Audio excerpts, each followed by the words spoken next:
Tracing changes through 1,000 years। Tracing का मतलब होता है ट्रैक करना। ट्रैक करना यानी कि जानना किसी चीज़ के बारे में। तो इस चैप्टर में हम लोग ये जानेंगे कि हम लोग इतने पास्ट की चीज़ों को, मतलब हम लोग जो हिस्ट्री पढ़ते हैं और हिस्ट्री में हम लोग पास्ट की बातों को जानते हैं, तो हमें कैसे पता चला उन बीते हुए पलों के बारे में। ठीक है, तो इस चैप्टर में हम लोग यही पढ़ेंगे, ट्रेसिंग चेंजेस थ्रू 1,000 year की, और कितना बदलाव हुआ है इन हज़ारों हज़ारों सालों के बाद। इन सब के बारे में हम लोग इस चैप्टर में पढ़ेंगे। तो ये बहुत ही इंटरेस्टिंग सा चैप्टर है और ये बहुत ही बेसिक सा चैप्टर है। और जब मैं बोलता हूँ बेसिक, तो मेरा मतलब होता है बहुत ही हल्का, जो आसानी से समझ में आ जाए। तो अब हम इस चैप्टर को लाइन बाय लाइन पढ़ेंगे। आप पूरे वीडियो को बहुत ध्यान से देखना, आपको हर एक चीज़ अच्छे से समझ आ जाएगी। इन केस अगर कोई बात में आपको डाउट हुआ या फिर कोई लाइन जो मैं समझा नहीं पाया आपको, तो वो चीज़ आप मुझे कमेंट सेक्शन में बताना। मैं दोबारा आपको उस लाइन को मैं समझाने का कोशिश करूँगा कमेंट सेक्शन में। ठीक है, तो अब हम लोग इस चैप्टर को पढ़ते हैं line by line.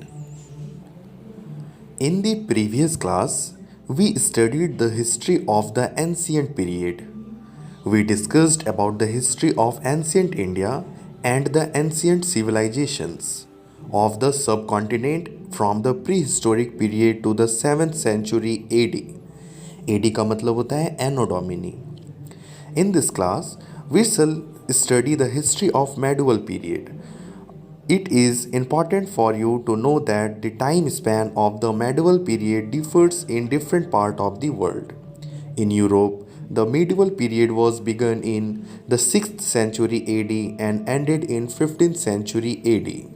But in India, this period began with 8th century AD and ended in 18th century AD.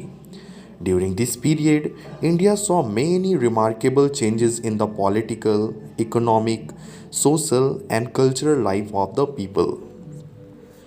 ये जो मैंने अभी लाइंस पढ़े, क्या इसका मतलब आपको पता चला? नहीं पता चला? तो ठीक है, मैं आपको समझाता हूँ। ठीक है, हिस्ट्री को जो होता है वो 3 पार्ट में डिवाइड किया गया है।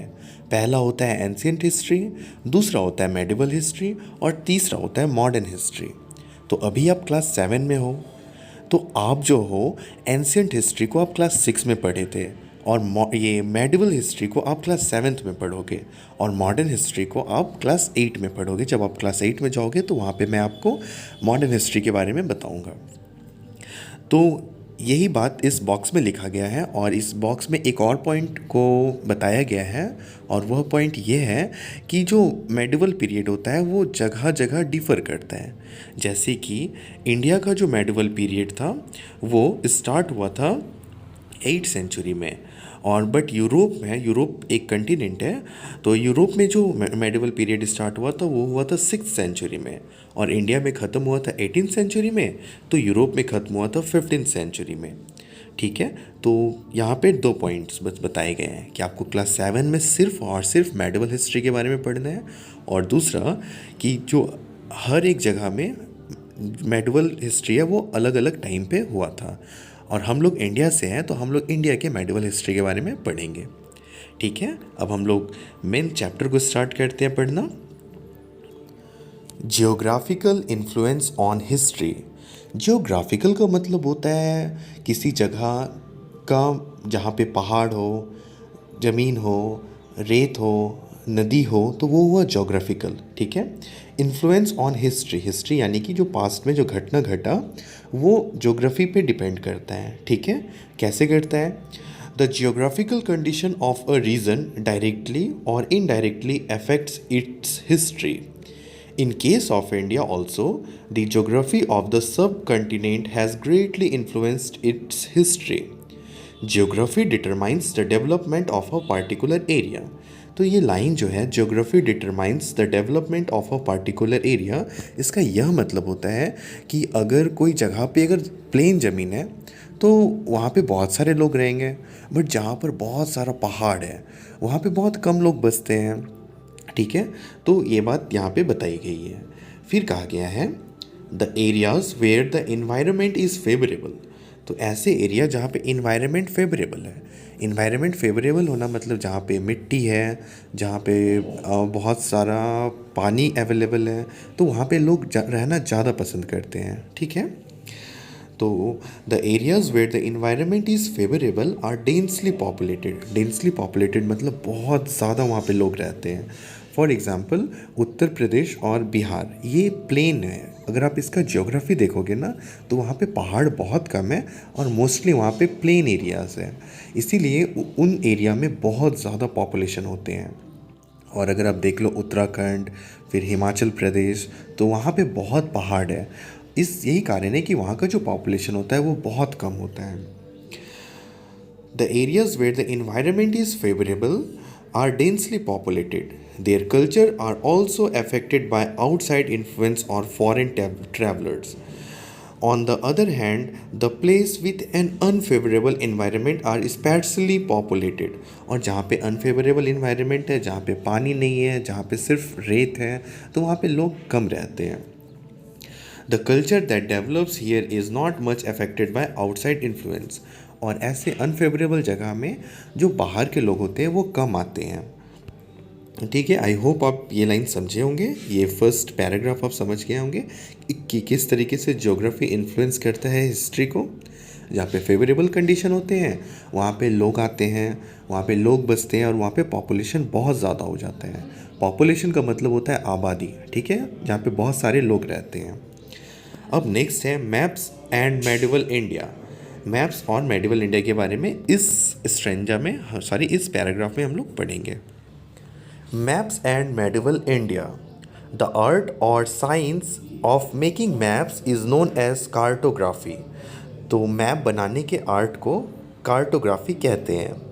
ए person who study the history of map making और use tools and technique to make new maps is known as cartographer.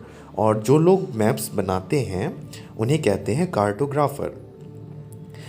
In ancient India, पुराने इंडिया में, people did not know about cartography और map making. बहुत पहले लोग नहीं जानते थे, इंडिया में एंशियंट पीरियड में नहीं जानते थे कि मैप को कैसे बनाते हैं इंडियंस लोग, ठीक है। In fact the world wide growth of trade and the expansion of empires during the medieval period created the need of accurate map. पर यूरोप जो देश है, यूरोप के देश हैं, वो बिज़नेस करने के लिए उनको एक जगह से दूसरी जगह जाना होता था, तो उनके लिए ये बहुत ज़रूरी हो गया था कि वो एक एक्यूरेट मैप बनाएं। The Arabs and the Europeans were the first who developed the science of cartography. और अरब और यूरोपियंस जो हैं वो पहले ऐसे लोग थे जिन्होंने पहली बार मतलब कार्टोग्राफी पे काम किया था, मतलब कि मैप बनाना सीखा था। They felt a need of map because they often undertook long journey over land and sea. Contact with the Arab and European help Indians to learn about cartography. और इंडियंस जो हैं वो अरब और यूरोपियन देश के मदद से वो इंडियंस जो है वो कार्टोग्राफी सीखें। कार्टोग्राफी मतलब मैप बनाने के लिए, ठीक है। बाय द वे, मेरा एक क्वेश्चन है कि जब मैं बोलता हूँ अरब और मैं बोलता हूँ यूरोपियंस, तो आपके माइंड में क्या इमेज बन पाता है कि ये सभी देश कहाँ पे हैं हमारे वर्ल्ड में? अगर नहीं आता तो मैं आपको दिखा देता हूँ मैप में, ठीक है। इस मैप में ये है इंडिया, और ये रहा अरब के देश, और ये रहा यूरोपियन कंट्रीज़, ठीक है। आई होप आपको समझ आ गया होगा अब कि अरब देश कहाँ पे हैं और यूरोप देश कहाँ पे हैं, ठीक है। और मैं आपसे एक और रिक्वेस्ट करना चाहता हूँ कि अगर आप चाहते हो कि मैं एक सेपरेट वीडियो बनाऊँ कि मैप मतलब कि सारा देश कौन से कंटिनेंट में है, कहाँ पे है, उसको मैं प्लॉट करना सिखाऊं, तो आप अगर सीखना चाहते हो ना तो आप मुझे कमेंट सेक्शन में बताना, ठीक है। मैं आपके लिए एक वीडियो बना दूंगा, ठीक है, जिससे कि आपको कौन सा देश कहाँ है वो ईज़िली समझ में आ जाए।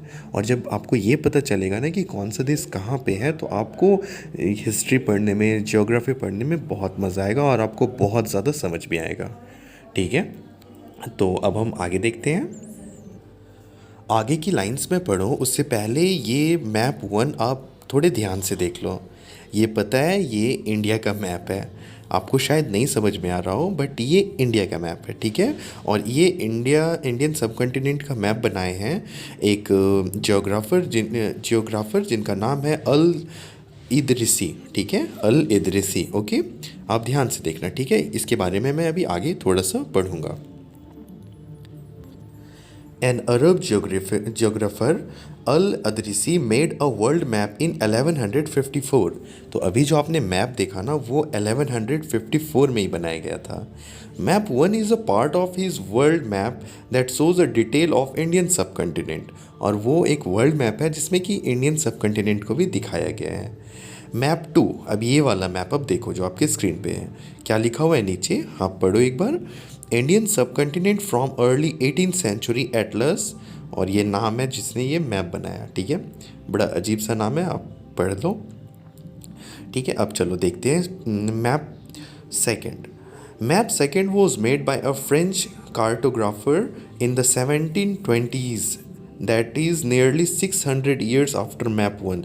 तो 600 साल के बाद ये मैप 2 बना, ठीक है, जो कि this was the part of an atlas, ये atlas part of an atlas Nouveau of Guillaume de आइसेल।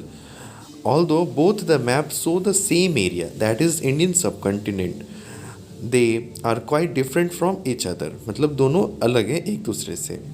Map one show the southern India and Sri Lanka on the top, that is it refers North India as South India, while this is not the case in map 2। Here South India and Sri Lanka are given at the bottom of the map। In map 1, the name of the place are marked in Arabic and some well-known names are spelled differently, while at the time of formation of map 2, information about the subcontinent has changed considerably। Map 2 is more familiar to us। तो उस वक्त जो 600 साल पहले बना था ये map 2 से मैप 1, तो वो बहुत पुराना था ना, तो उतना क्लियर नहीं है वो, ठीक है।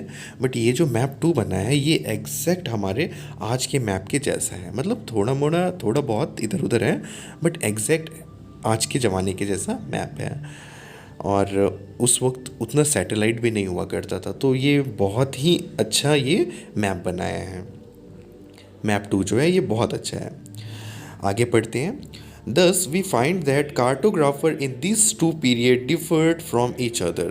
मतलब हमें ये पता चला कि समय के साथ जो कार्टोग्राफर था वो बहुत डिफरेंट था, ठीक है। मतलब कि उस वक्त स्टार्टिंग वाला जो मैप 1 था वो उतना एडवांस नहीं था, बट मैप 2 जो है ये बहुत ही ज़्यादा क्लियर और समझ में भी आ रहा है। That is why, while studying documents, maps, and text from the past, historians take into account the context in which a particular information was produced।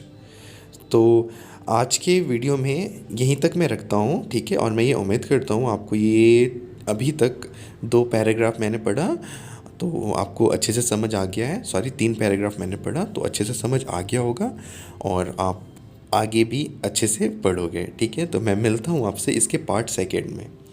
Okay, तब तक के लिए अगर आपको कोई डाउट है तो आप मुझे कमेंट सेक्शन में बताना। आपको कैसा लगा ये भी आप मुझे कमेंट सेक्शन में बताना।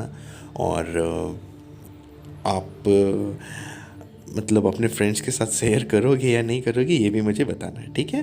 वैसे कर दोगे तो अच्छा है, उनका भी हेल्प हो जाएगा, ठीक है। तो मैं मिलता हूँ अब आपसे नेक्स्ट वीडियो में। Thank you so much for watching this video